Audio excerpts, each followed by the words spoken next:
How do? So I'm going to be talking about Carole Packman briefly, Charles Salvador, aka Charles Bronson, one of our most infamous prisoners, and a guy called Causley. I'm just going to call him Causley. So Carole, bless her, was a mum.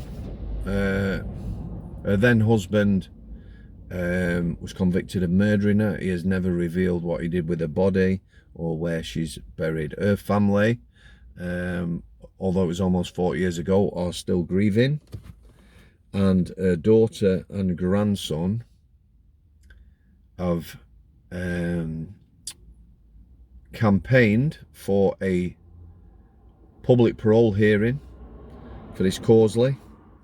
It was due to happen a couple of days ago. It was cancelled by the parole board amid fears for his safety.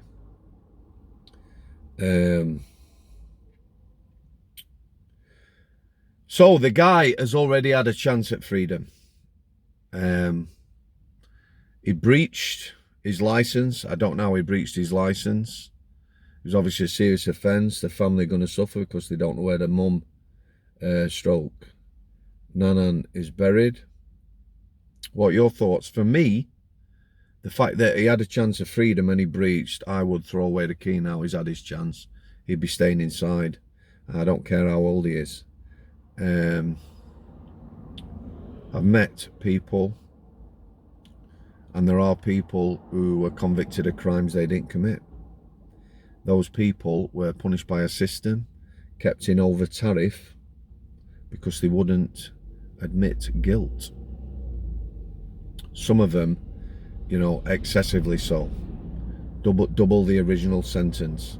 They fought the system, fought for their innocence, and they've been punished for that and kept inside. So this guy, you know, he's not revealing what he did with that lady, bless her. You know, throw away the key now. He's had his chance. Anyway, he was due to go and stop with an ex-con. I don't understand that, me. I suppose places he could go would be limited. However, I've met plenty of lads inside who had loving families, mums, dads, partners, kids, wives, and the like, who have offered their address, accommodation. In some cases, they would be returning to the accommodation from which they got the sentence. And they've all been knocked back by the parole board. The parole board want to send people to hostels. Yeah, let me tell you about hostels. I don't know what the figures are, but the chances of you surviving a hostel or not getting breached are dangerously high. A lot of people get out with addictions, alcohol and drugs. The drug dealers know these hostels, they know the sort of people in there, and they deal from them. So you get out on license. That means if you had a 4-year sentence, you serve 2, and then you're released, you will have a 2-year license. Within that time, there are terms and conditions. We release an addict, there's a clue. They use because they're an addict, and they get sent back to prison.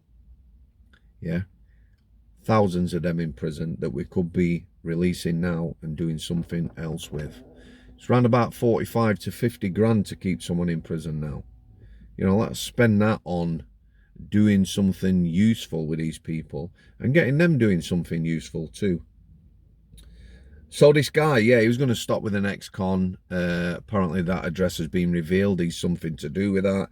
He didn't want a public parole hearing, but the family of Carole did. And I think they're the most important people, aren't they? The victims of the crime. So Charles Salvador, like I said, formerly known as Charles Bronson, one of our most infamous prisoners, public parole hearing. For me, I think that would be very educational for people. I'd like to see the case against him, as it were, for keeping him inside. For those that you don't know who he is, he's done some incredibly stupid things while he's been inside, taking hostages and that. He's never really harmed anyone seriously. He has fought the system. The system was brutal. You know, the prison service, criminal justice system has to shoulder some responsibility for the brutal system. It was institutionally racist amongst other things. However, I doubt very much that'll ever happen. So I'd like to see that guy out. Yeah, I'd like to see not a, how shall we say, well, I would like to see an informal interview, maybe walking down a beach in a park or something like that. I would like to see him talk about his time inside. I think we could learn a lot, and I think it'd be very interesting. He's not an unintelligent man. He's been to the pits of hell. He's been in Broadmoor, you know, people jabbing him in his backside with drugs, knocking him out. He used to be able to do that in prison, not anymore. Yeah, he has been troublesome, but again, you know, I look at some of the lads and their behaviour inside and how they were treated when they first went inside. And again, the prison system created these people. There were a lot of bullies, and it was a brutal, harsh system. Parole hearings. I went to 2 parole hearings with a lad who was an IPP prisoner. That's another story, the IPP story. The first parole hearing we attended, there was inside probation, that's someone who works within the prison. Outside probation, those two liaise. Myself, I was there as his personal officer. Basically, used to have a personal officer scheme. Everyone who was on the healthcare when I worked there, I would make entries on the computer twice a week. You know, moods, what they were like, how they were behaving, good stuff they did. As prison officers, we're very good at putting negative stuff down on people's histories, but not good stuff. Anyway, we turned up and basically it was open and adjourned because his outside probation officer had been sick for 6 months. The probation service knew this. His file was handed to another probation officer. She was sat there, she said, I've had this file 2 weeks, I can't make a judgment on this. Fair dues on her, she couldn't. However, they knew this guy weren't going to attend. They could have phoned me, they could have sent inside probation over and just a little chat, or with me, could you have a word with him, it's not going ahead because of this reason. But no, we went through the formalities. I didn't know, inside probation didn't know, and the lad didn't know. So we went in, sat down, 5 minutes, opened this parole hearing, shut it. There you go, another 6 months.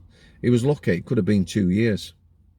So that's the first one I went to. The second one I went to, there was his then partner there, myself, inside and outside probation, some geezer who was chairing it.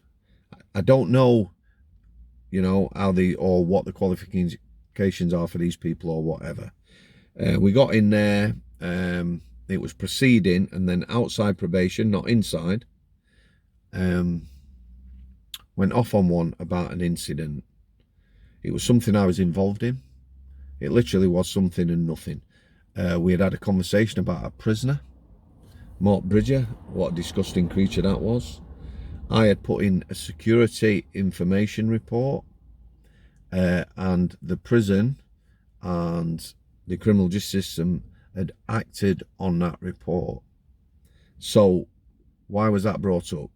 Outside probation was saying the lad Jay, who was a prisoner, to whom I was a personal officer for, shouldn't have got involved in this incident, and you know, it was holding it against him. Basically he said he shouldn't get out of prison because he'd chatted to me about something that this Mark Bridger creature had related to him. Anyway, we got into an argument, me and this guy. I fought Jay's corner. I said exactly what had happened. I gave my thoughts on it. Obviously I was the ultimate professional. It was allowed to run its course.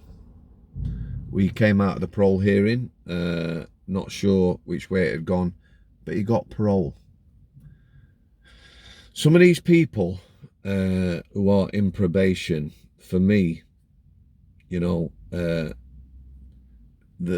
just like some prison officers and some police officers shouldn't be in positions of power. For me, The power to breach someone and send them back to prison shouldn't be with probation. Probation should be there to supervise, loosely speaking, prisoners, attend to their needs. By that I mean, if we've got an addict, try and, you know, get them on a course or do whatever, but not send them back to prison for petty things.